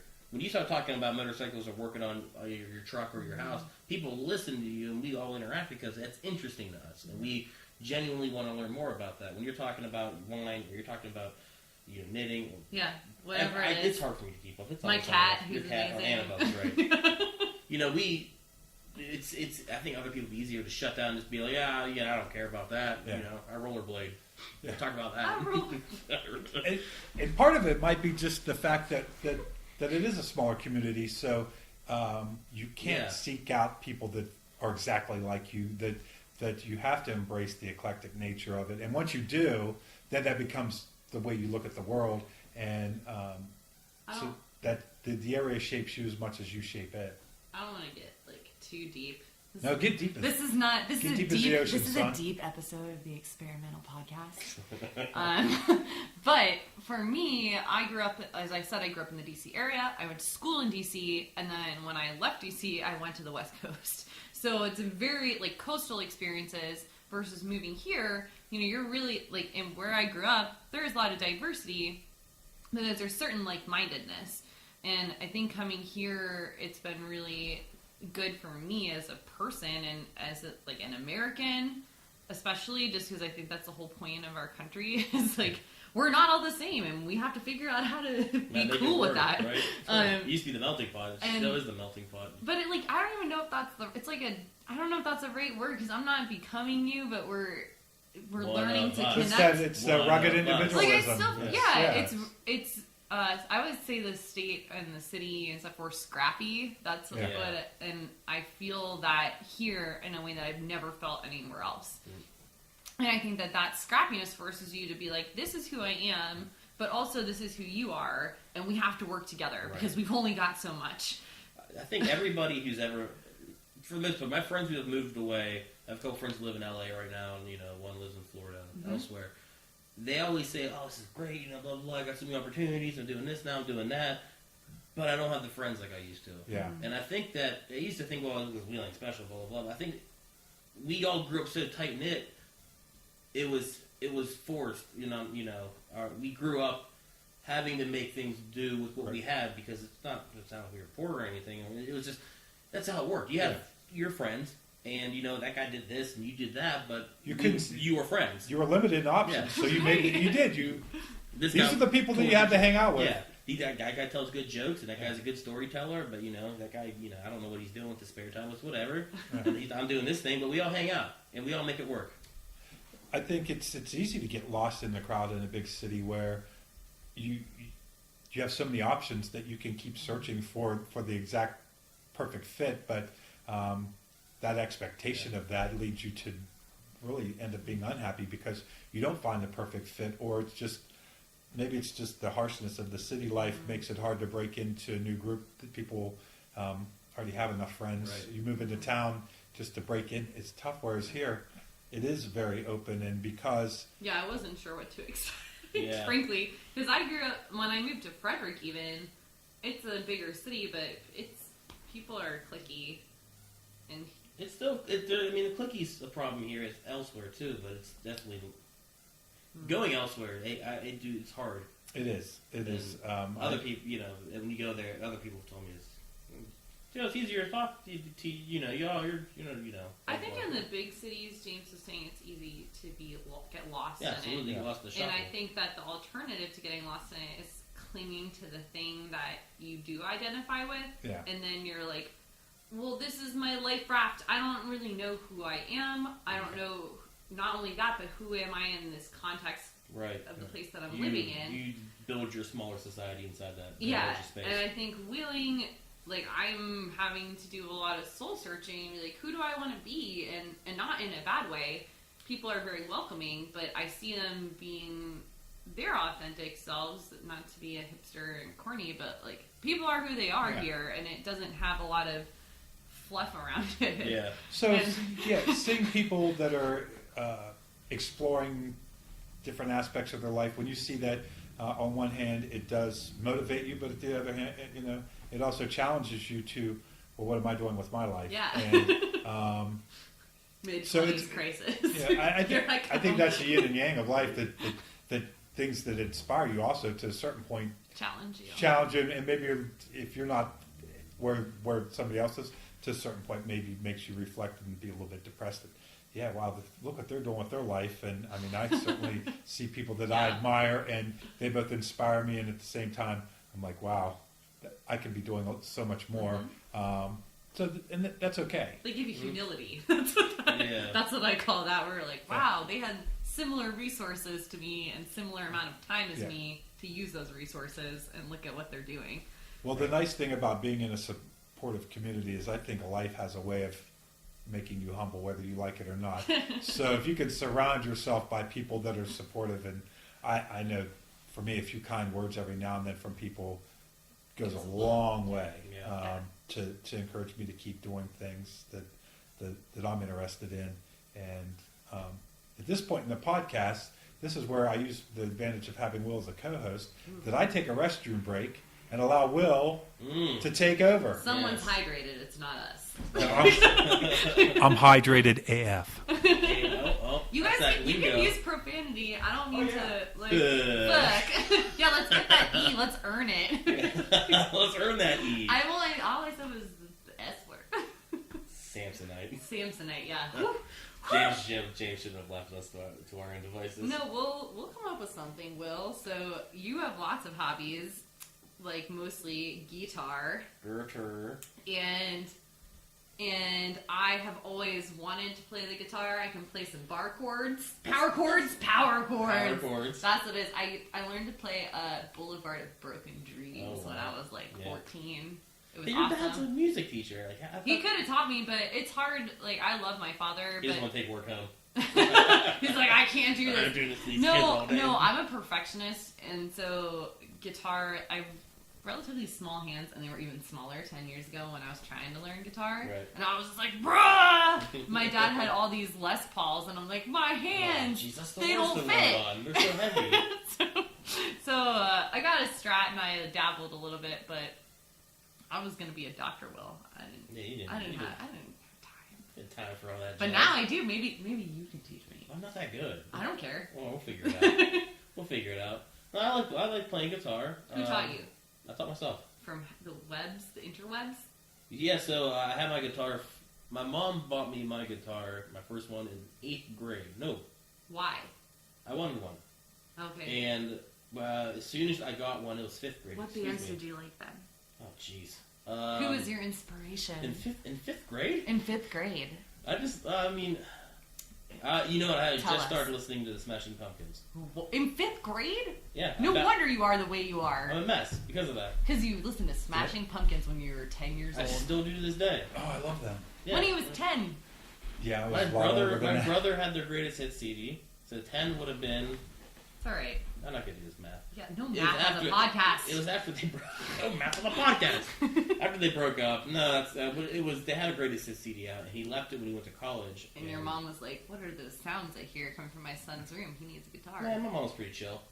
She's like, I don't know, whatever he's doing, is not breaking anything. So he gives a crap. I love the Smashing Pumpkins. You left us alone for too long. No, Oh, here's a funny story about my mom. Visibly, you guys can the see lovely Chris Wallace, lovely. She is an absolute saint. my coworker and friend. So, if you guys can see, there's a giant scar on my hand. It's about an inch, Hideous. 2 inches long. It Hideous. runs down the middle of my palm. I broke that in 8th grade playing football at St. Michael's Parish. Good Mustangs. Holla. Yeehaw? I don't know. No, No, it's there's holla. yeehaw. Just nothing. No, you say Holla. holla. That's You say James holla. Holla. Should I make it like a horse noise? Yes, now, right now. You didn't think I would. I didn't think you would. So, my third metacarpal was broken in half, and I went home, and my hand was the size of a tennis ball. Like, my palm was swollen really bad. So I took it to my parents, and I said, I think my hand's broken. And my mom was like, you just need to suck it up. My mom being a lifetime nurse. Go play your guitar that I bought you 5 years ago. I practiced for the rest of that week until I pretty much was like, I need to go get an x-ray. And I was in the waiting room with my dad. My dad looked at me, he's like, if they find a break, you won't be able to play football anymore. And I was like, if they found a break, it means it's broken. Yeah. So I had to get 3 screws in it, and I don't let Now them here live we that are. down. Yeah, Oh, so you have 3 screws in your hand. 3 screws in my hand. Damn. Three Titanium. Does it help you play guitar? No, not at all. And it's really awful in the wintertime because you can feel them in the Oh, bones. I'm sure it aches. Yeah. Feel it in the bones. That's it. So, what kind of music do you listen to, or did you guys cover that? No, we didn't. So I'm pretty eclectic. So similar to my hobbies, as I said, like what interests me most is what other people are interested in. I don't know what that says about me. I don't know. You're just pumped. I'm pumped. Jazzed up. I love when other people are enjoying their lives and like enjoying the moment. So, anyway, with music, I love my friends and appreciate them so much. Who are the ones who I think of them as my sifters. Like they sift through everything and they pan for gold and then they provide a gem. They're like, oh, I heard this really cool band. You should listen to them. And then you take it. And then I take it. Yeah, I take it. I put it in my like necklace of gold nuggets. Of friends' jewels. Stolen. No, but so I like a variety of things. So it even goes as obscure as things like Will and I last week had a grilled cheese party on Wes Anderson's birthday. And we watched The Life Aquatic with Sue Zissou, which I had never seen before. Oh, nice. such a good movie. And there's a Portuguese gentleman, I believe, Yep, I forget his name. who plays guitar and sings David Bowie covers Nice. throughout the film. And so, like, this whole week, that's what I've been listening to. Sandwich like a beverage. I would love a beverage. That's how you know it has alcohol, is if it's a beverage. A beverage. Thank you, Wallace. We're getting to the beer stage of the podcast. So, yeah. It's amazing how many people around here enjoy bluegrass music, Yeah. especially young people. Mm-hmm. I was shocked when I found out how many young people listen to bluegrass. It's fun. It's not too serious, but it's also expressive. So I never listened to a lot of folk music or bluegrass and that sort of thing until I was in college. And so Jake's from Appalachia, and then my best friend grew up in Roanoke, Virginia.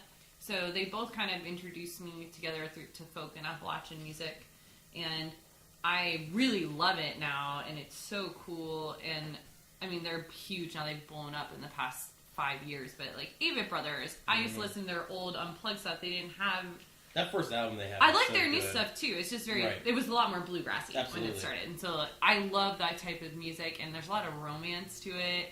I'm a romantic, so like I think that for me that's why I like bluegrass as someone who grew up. I listened to like pop punk, 80s rock, and also terrible just regular rap and pop. What was the music progression to your life? Like there was definitely signs when you were listening to this, this, and this. The earliest I can really remember is like middle school time, but probably then it was mostly pop because I got teased really badly in elementary school. And I had glasses and I just got made fun of all the time. And in middle school I was like, this is a new era. Like, this is not going to happen anymore. And so I You found the biggest kid in school and punched him. Like, yeah, I punched everyone. I just like would just go around punching people. Punching Sam. That's what they called you. But, so I'm like, all right, cool. Like, people like music. I like music. I was singing in choirs and stuff, but that's not the same as what people listen to for fun. Right. So, like, what do people like and what is interesting about that? So, like, I think there's something even now in music that I hate. If other people really love it, like, I can kind of get into it. Yeah. And so it started with kind of, like, pop music. My parents brought in that, like, 80s, but kind of 80s alt stuff. So a lot of Joe Jackson, Pretenders, so a little bit of, like, funkier things. Yeah. And then, I mean, just, like, terrible 90s, 2000s rap music. Like, the worst stuff ever. That was such a formative part of our lives. I liked No Doubt a lot. Gwen Stefani is a powerhouse. So female vocalists have always been really cool to me because I was a singer growing up a lot. Like, I sing in state choir. That was a really big part of my life, so it's kind of weird to me now that I don't do it anymore. You know, I was in the choir in high school, too. Well, we should start a choir. We should start a choir. It's funny, I had a girlfriend at the time, and she's like, you need to join the choir with me so we can... This is a true story. So we were dating, and she's like, you need to join the choir, and I was like, yeah, I'll join the choir so you can hang out. I think it was either before or after school, I don't remember. And then, like, maybe 3 weeks later, she dumped me. Ooh. And then I was like... So and then you're like, were you a tenor or were you a bass? I was definitely a bass. Definitely. He was definitely a bass. Definitely. Actually, all of us were bass. I don't think we were that organized. But I went to the choir person who was also like one of my teachers, and I was like, me. I gotta leave. I was like, all right, so I have no reason to keep coming back, so I'm just not going to. Was he like, look at all these Sopranos? She was like, no, you're not. You're coming back, and I was like, but I don't. Oh, she. I don't want to. She's signing genders. I know. Kick me off the podcast. And then I was like, yeah, okay. I guess I'll just keep coming back then. That's cool though. Well, for whatever reason they got you to stay, you did, and it was probably good that however you got there, you got there. Yeah. So that was the flip side of my like baby got back salt shaker. Like terrible. There's some Lady Gaga, and I still think she's a queen, so I like her stuff. But on the flip side of that, it was like musical theater nerd to the max. So I finally got to see Rent last week, which was like mine. I was so excited. We were interviewing Alex at the time. Yeah. Yeah, I mean, I feel like that my theater life like was completed. So I really loved it. I was raised on musical theater in a lot of ways. I think that people who've never gone to the theater, people that do, it's not until you go that you remember how good it is to see a play or musical theater or anything live. That every time I go to town, the last one I went to was Snow White, which it's a kids' play, really, and even at that, it would probably be the least one that I would have chose, but I went because a friend wanted to go, and I still loved it. And every time I go, I'm like, I should do this more often, not just to support it, but just because it's really a great experience. Yeah. I think it's impactful to see, same with music, same with film. In theater, it's just really in your face. These people have been working for months to embody these characters, and so even if it's not going to win an Oscar, if you're there 100 feet away from that person, how do you ignore?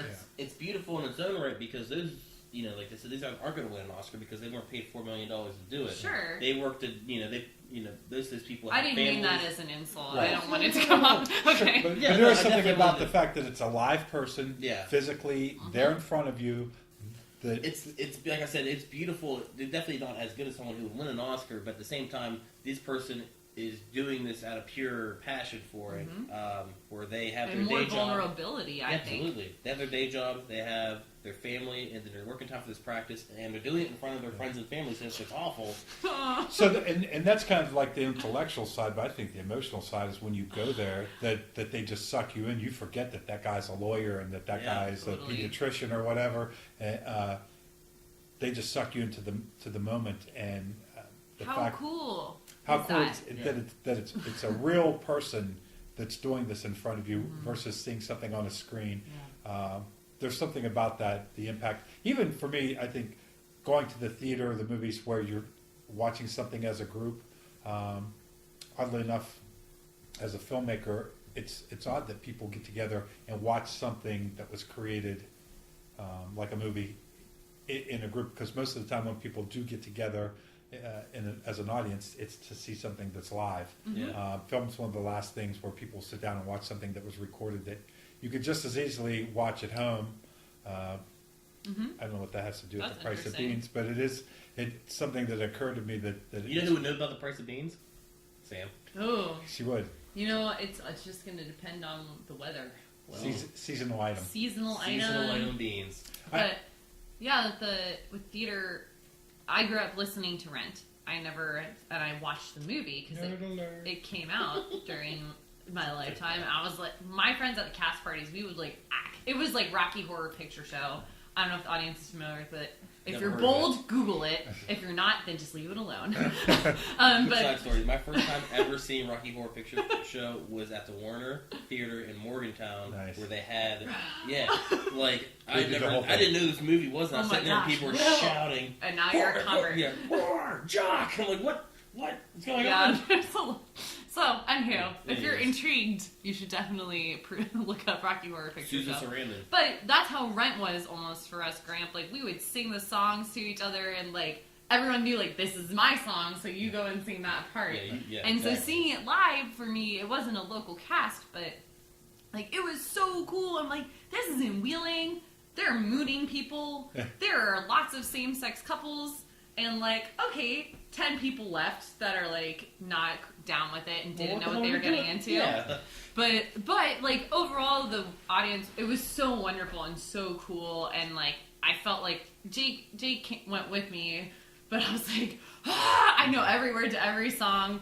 But I felt that from the audience around me. And so that was really cool for me because I didn't know if I was going to feel that way here in a full theater. It was sold out. So like, I didn't know what everyone's perspective was coming into it. And it seems like, as we've said before, like there's a lot more there's commonalities, and we just need to kind of connect everybody and say, what are you into? So that brings me to something that I was thinking about earlier. You said that you and your friends all kind of bonded over rent, and I noticed that nerds, whatever. That was the time when I wasn't teased. I just wanted to put that out there. I find it interesting that it seems like in high school, music is the thing that me and my friends bonded over. And as I'm an adult, I think that I had this revelation, so that's why I'll bring it up to you guys this last week, that sense of humor is the thing that I find ties me to people. If we have the same sense of humor, when I can say my offensive, obscure, stupid jokes, and they can laugh, and almost everybody that I'm really close with are people that like to laugh, that they can make me laugh, and even further to that, I've realized that if you have people that you can laugh with, you can always go back and be serious, but you can't get to that level of laughter. Either people have that similar sense of humor and they can rise to that level naturally, or they can't. That doesn't mean you can't be friends with them or anything, but there's something about that sense of humor in common that's very pure, and everything else can kind of fill in after that. And I've noticed that thinking back after I had that thought about the people that have always been my best friends, and my younger brother Jeff, he and I are so close because we can just make each other laugh so hard riding in the car. And I don't know that it's useful information. Maybe it is a little bit in that something that I'm a little bit more aware of, and if I'm not hitting it off with the person, maybe that's why. And I think sometimes too, we're talking about with youth and music and that sort of thing. That's someone else has expressed it, and you're identifying with that emotion or that story that they're telling. Because you're still trying to figure yourself out. You're that whole awkward thing. And then you come to adulthood at whatever point and whatever pace you happen Hopefully to 10 do that. years from now, Maybe like in someday. But humor and being able to laugh at yourself, I think too, is really empowering and humbling at the same time, and also allows you to connect with other people in a different way. So you're not laughing as a form of power over someone. So like I said, I was teased. You guys aren't laughing at me. I don't feel that. Even if you're like, Sam, it's goofy that you guys danced to, or like knew all the words to Rent. If you go to the restroom, that's when we'll be laughing at you behind your back. And I think that now I can laugh at myself, and I'm more comfortable in that. And people who don't, and if you don't have that yet, it's hard to get to that point. I think you kind of have to turn a corner in your own identity. I don't know. Where you're like, it was the same with me when growing up and getting teased and stuff. I realized that they were just trying to row you, for lack of a better term. So even to I guess when I started, I learned all that and did all that in high school. And you have a great sense of humor.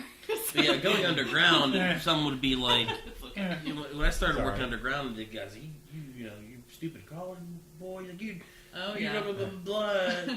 And just heckling you. I'm not gonna knock on anybody for doing anything, but they keep would it down, say, Jake. Yeah, Jake's getting rowdy upstairs. He's preparing the table. They would say something. I like screwing with people, and some people call it a sense of humor, but I just they would make fun of me, and I would just kind of like play into it, but make it more uncomfortable for them to keep going with it, because it's more funny to me if you're going to play. Well, this you're game. better at it than them. Probably. Louis C.K. used to have a thing. He said, when I want to argue with somebody, if someone wanted to argue with me like a road rage thing, I would argue with them, but it'd be on my terms. So the guy would pull up to me and he'd say, why'd you cut me off? This is Louis C.K. talking. He'd be like, you know why? Because I want my fucking sweater back. I told you could borrow it, not have it. You're going to stretch it out with your big fucking head. So people would, especially when and then normal people who are good would laugh. Right? Yeah, right. So people would dog on me, and they'd say something, be like underground somewhere, and they'd say something, and be like, oh, that's real gay of you, and blah, blah, blah, and I'd be like, oh, I bet it is real gay of me. Then I get close, and I put my hand on their shoulder, and then they would shut up, and actually, I remember one time, for people who don't know me, I can't grow hair. It's an autoimmune disease. I gotta preface this, but Mark Amberg has it too. Really? Occasionally. Occasionally. Yeah, he's a group with kids at his school. Sorry, Oh, continue. that's awesome. I didn't know that. Yeah, finish your Anyways, describing. That's really awesome. Yeah. There's these dudes, and that's the whole culture. Like, if they screw with you, they like you. Same with the firehouse. Yeah, exactly. And if they don't make fun of you, then you're really not accepted. Right. So. But these ones dudes, they like really pushing you to be uncomfortable. And these two cats, they tried to, like, they're around me and they're wrestling, and one dude licked my head. Oh wow. It was really like, That sounds yeah. It's just stupid stuff. I'm not interested in. And so I just started laughing like maniacally, and they're like, "What's so funny?" And I'm like, "Don't you get it, guys? I'm contagious." Your hair's gonna fall out. Will, that's amazing. They both went like stone white, and they were both just they just laughed. Oh my And God. I looked at the guy next to me, and I just started laughing. I was like, "Those idiots." Did he laugh? Oh, that dude was dying. Yeah, and you're friends, Yeah, right? exactly. I was like, "These guys don't even what the hell just happened." Well, I think one of the things that makes us be able to handle these situations is if you have a certain wit, that definitely helps with. Yeah. I'm starting to learn the more and more that you're honest with yourself, things like that can't hurt you. Mm-hmm. When you can they can't say anything to you that you don't already know. Right. So more and more I try to Yeah.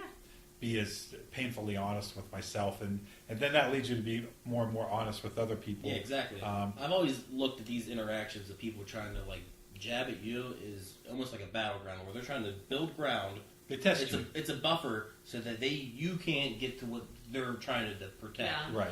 And so instead of me just reversing and trying to push through that line of their lines, I just let it. It's just okay. So yeah, that's great. I'm like that's not even a barrier. That's you built up Welcome this barrier. to Disney World. Yeah. It's not even. You built up this barrier of this thing that's going to be an offense to me. I don't even acknowledge it. I'm just standing here and it brushes right past me. So then you're sitting there looking to scramble, trying to think. I still need to cover up these things that I'm self-conscious about, and that one thing that I had on this dude, it's just gone right by him. He doesn't even care. So like, I've turned their offense, their defensive maneuver into, No. Like mental judo. Yeah. I think so often, Not really. Yeah. or often, a lack of humor or a lack of enthusiasm, which Yeah. we've kind of touched on, it comes from that place of insecurity where you're like, well, is this the place where a cool place to be? Yeah. Is this the cool thing to be doing? Are they right about who I am? And like, if you know that about yourself, or you're like, yeah, I'm here at People's University learning about Louis Bennett, the aviator, and like, I'm one of 4 people who are under 75 in this room. And like, I'd say 65 would be more generous. They were very, very old. Well, and I don't mean that in any type of derogatory manner, but I think that it takes a certain amount of self-knowledge to say that, like, I still, like, I want to be here even though this isn't what Pinterest or Instagram or things like that would have you think, like, this is like, I'm in my prime. What am I? I'm not eating a unicorn ice not cream. that we just go. I mean, we both actively try to invite other people to go because it's awesome. I'm you learn always so trying to much. get people to go, but they don't. I don't know. I'm not evangelizing. Free pretzels and There's a lecture at the pretzels. library. What's there not to like? Fresh coffee. Well, I do think there's something to be said for taking ownership of that.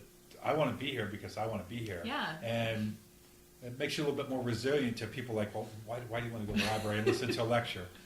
It doesn't matter what anybody else thinks. If you know that yourself that it's something that you want to do.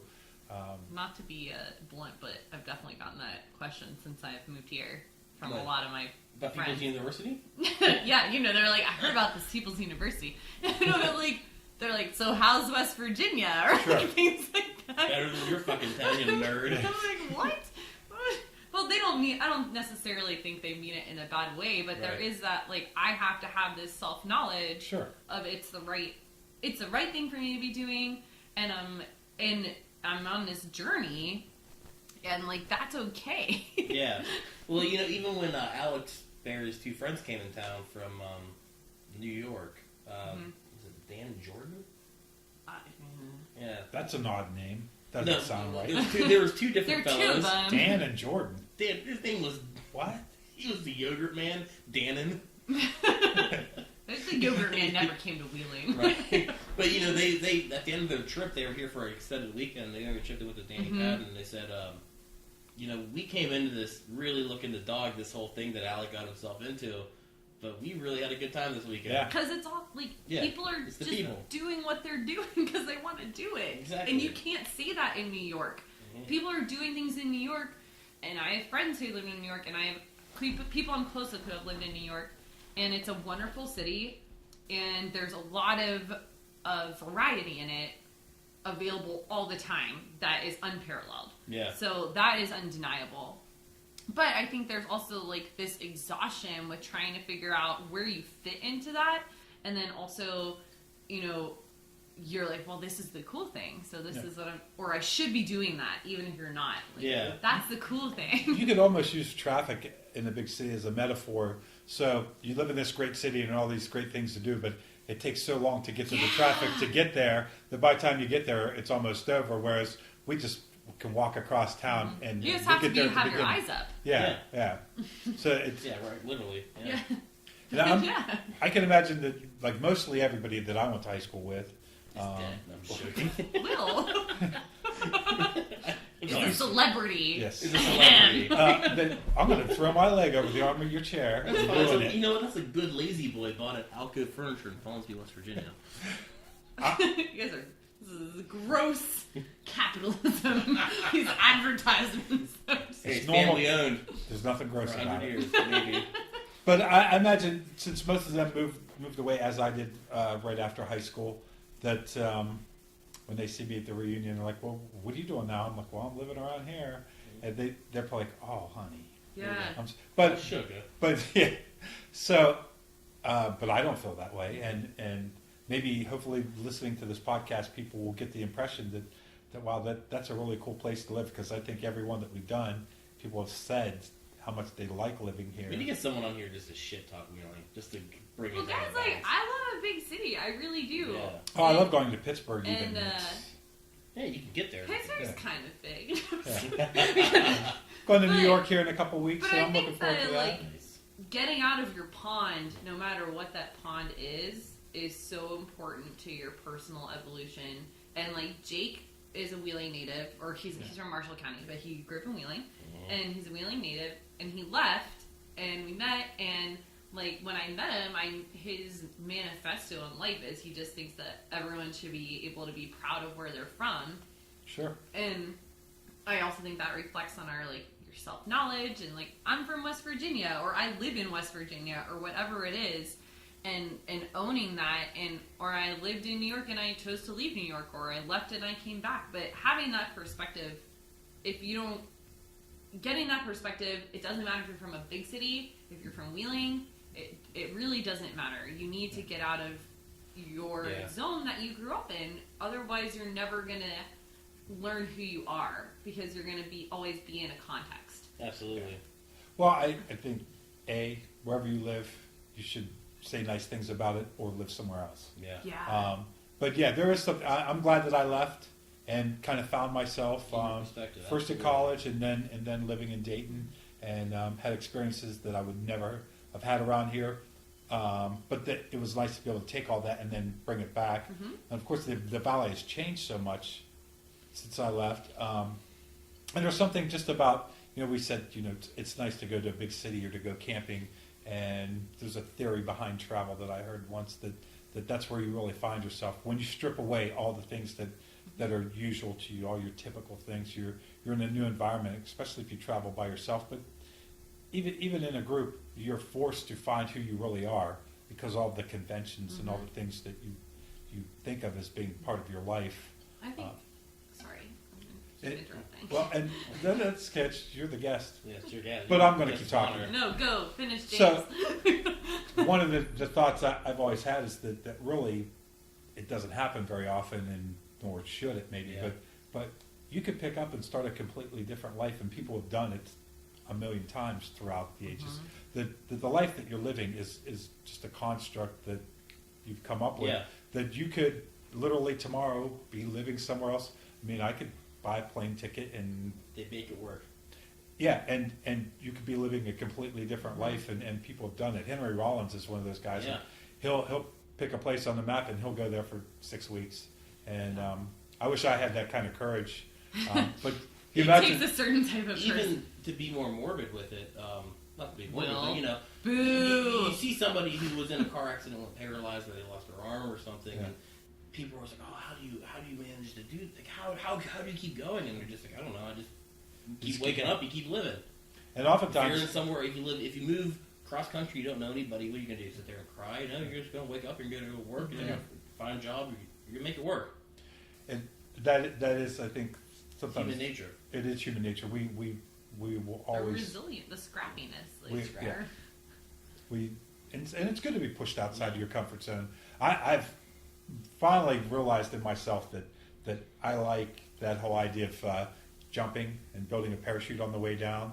That once I heard that saying, I really liked it. Yeah. So then I don't know, it's something Sometimes about I also say building the bridge as you're walking.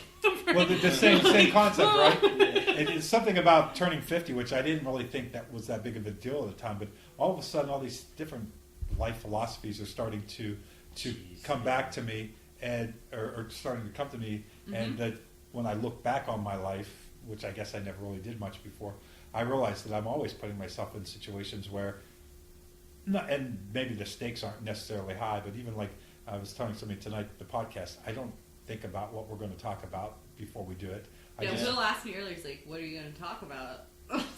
I had no idea what I was I going to hope talk about. somebody knows. I was hoping she had an idea. more and more I find that I like the situations where you just figure it out when you get there, Yeah. and have it builds a lot of confidence that But still having intention, like Yeah. you were saying. So that's kind of an interesting balance. well, Yeah. and I think you learn to rely on your skills. The more you do it, the more you realize that you can do it, and And if you fail, it's okay. well, that's the other thing. Yeah. In fact, if you fail, No, failing is great. you learn so much more from your failures than from From when you do well. I think as long as emotionally you don't let it get you down. Absolutely. Failing is My college GPA was anything. You could fail awful a lot and still get out ahead.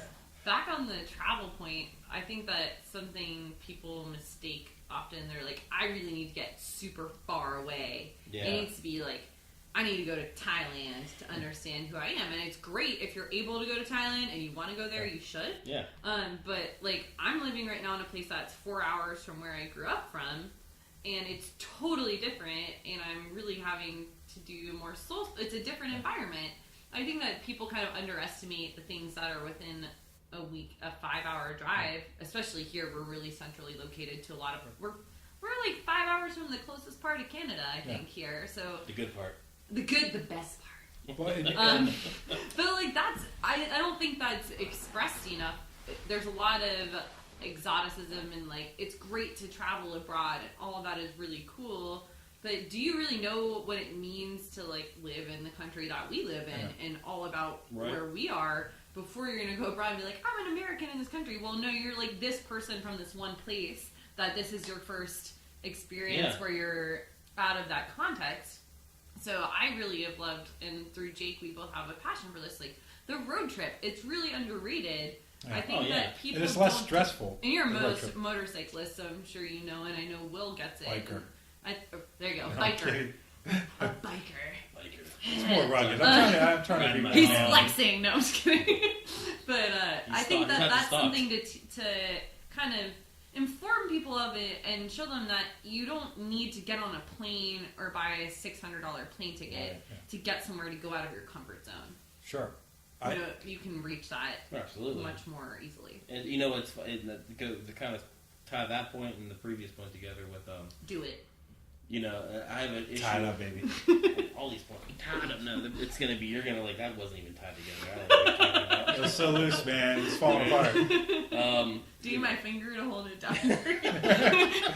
Make a nice bow. Do the loop and pull the shoes off. Chris Looking sang cool. Now it's SpongeBob. Oh. You know, talking about politics, I have a hard time. People at work are they get very like, oh, you know, we got this trouble with ISIS and this, that. We need to just go there and bomb them. And you're like, you try to explain these people.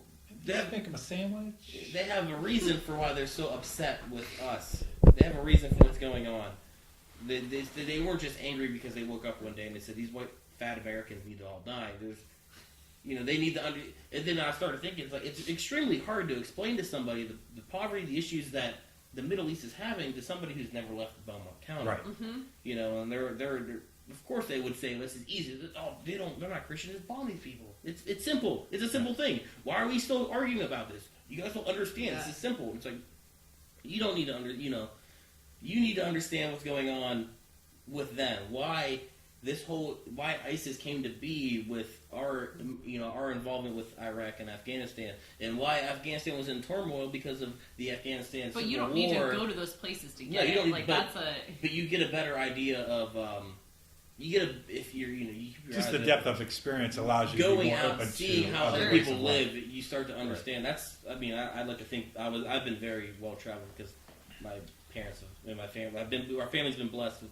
My parents have, allowed me to travel a lot. And prioritized it. Yeah, exactly. I agree. If you've never had those experiences, you just assume that everybody kind of works off of your same model. Where Right. the more you travel and you see the way different people live, it gives you a better understanding of the fact that not everybody lives this way.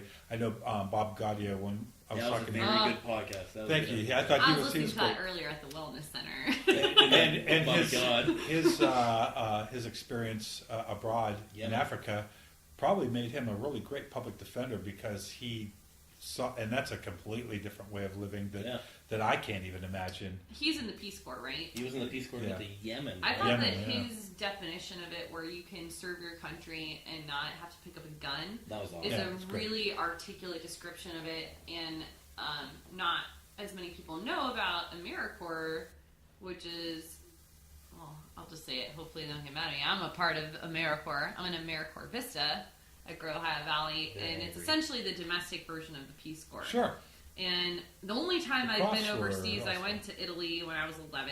It was during the Bush presidency. It was after 9/11. It was kind of a weird time to be abroad, frankly, and also Yeah. you're a preteen. So I think the term is women. yeah, To be a woman. yeah. It was just like a weird. Sorry. No, it was just a weird. Jesus. James. Inappropriate. The James Wodarcyk Inappropriate podcast.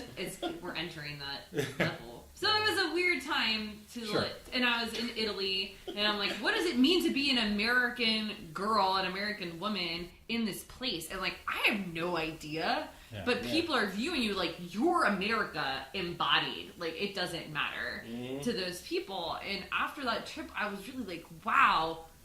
What does it mean that I'm from this place that I've been to all over the coast, but like, what does that really mean? And I've put a lot of effort in the past, 15 years or whatever it's been since then, where I'm like, I want to go see places in our country and understand the experiences that the people are having here. So that way when I do go abroad again, I can say like, yeah, and right now I'm in AmeriCorps, and I'm kind of, it worked out conveniently that I'm able to serve as an AmeriCorps in the city that I also wanted to live in, where my husband lives. But I get to be here making an impact in my own country, and I don't need to have. There is a certain flair to being able to go overseas. I think that even if you're going to a place that's going through a lot of struggles, people get it a lot faster than if you say, I'm serving as an AmeriCorps in West Virginia.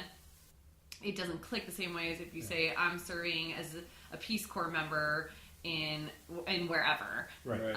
So it's kind of, I like that level of being able to tell people, like, this is what we're doing. It's so important to see and look in the face the hunger or the food access issues in our country, or there's a lot of veteran affairs folks who are working and serving with AmeriCorps.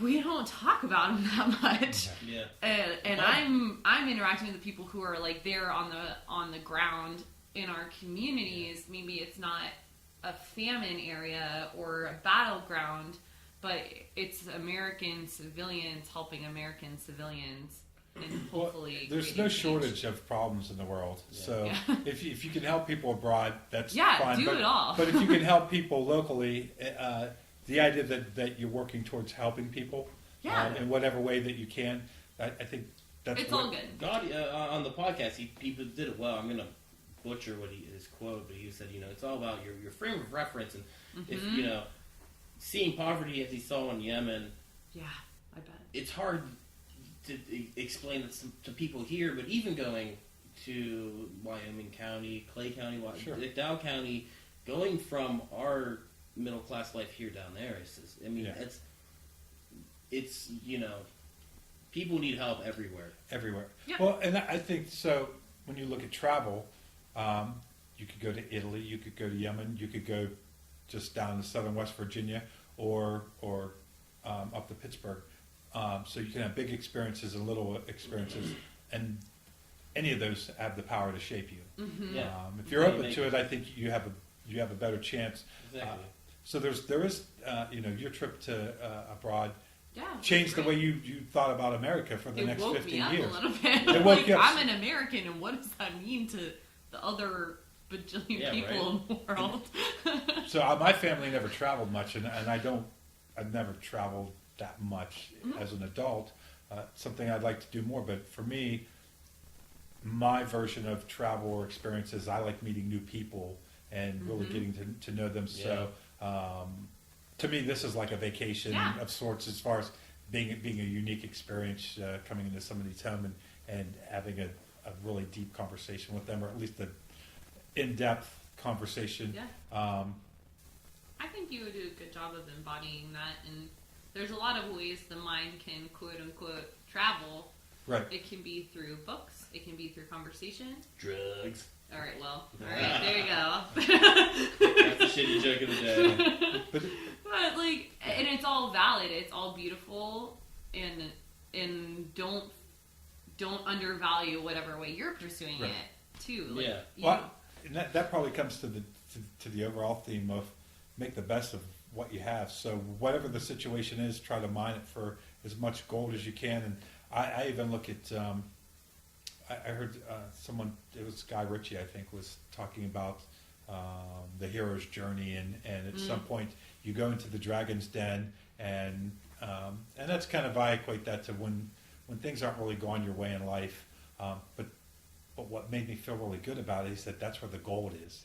You have to go into the dragon's den to mine the gold, and it made me think, so when you've gone through hard times and everything's not going your way, What can you get out of it? what are you going to get out of it? And the fact is, sometimes you have to cast off these different things in life that maybe are a source of comfort, but maybe they're also things that are holding you back. So I'm seeing these different religions and different cultures. They have completely different philosophies, but they all come around to the same thing, and that is that there's good and bad in everything. So you have the yin and yang that I see everywhere, and the more that I try to view life through that filter, where whatever bad is going on, I always think, man, someday I'm going to look back and see that I got something out of this.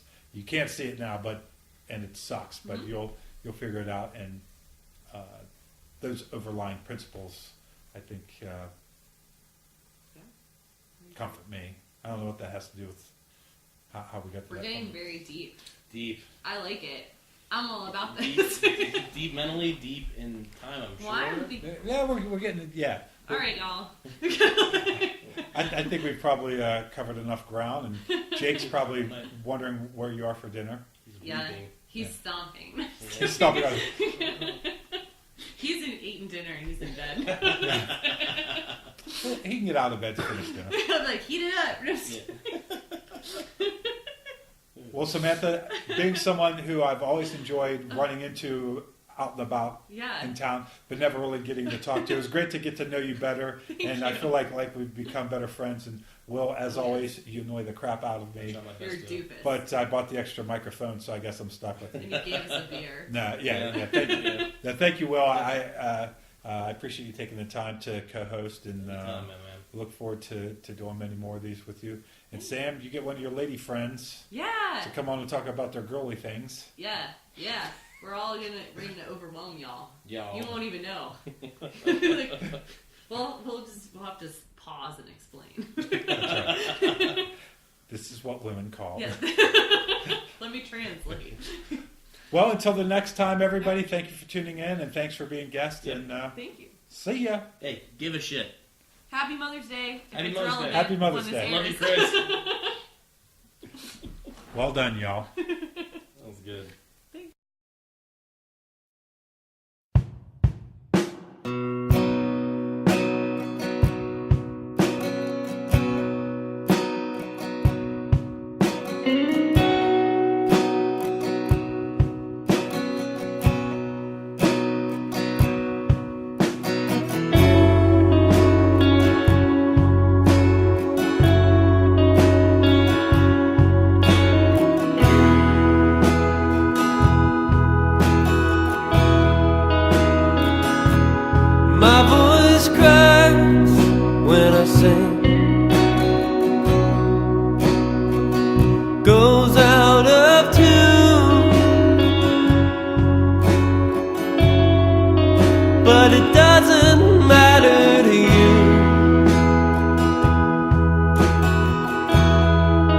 No, it doesn't matter to you.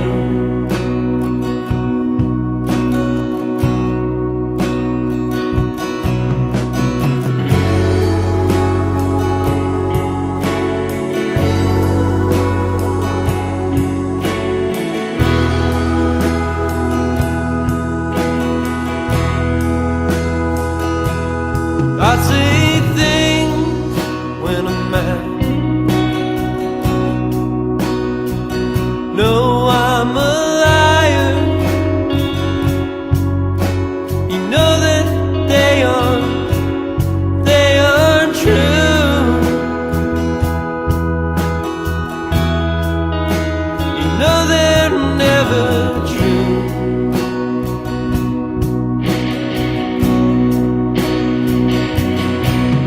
But a million other people might.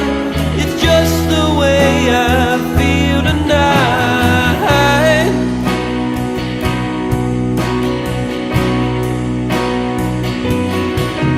When the lights come on and the reel is hot, you're everything you know you're not.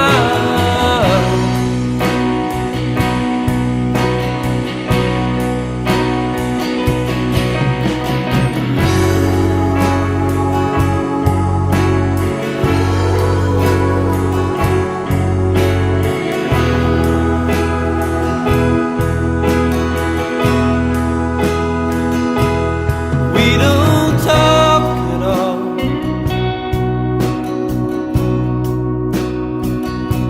Throughout the day, but you always seem to make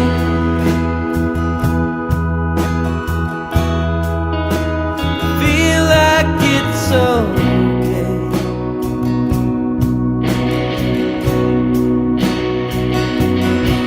But when their makeup fails to hide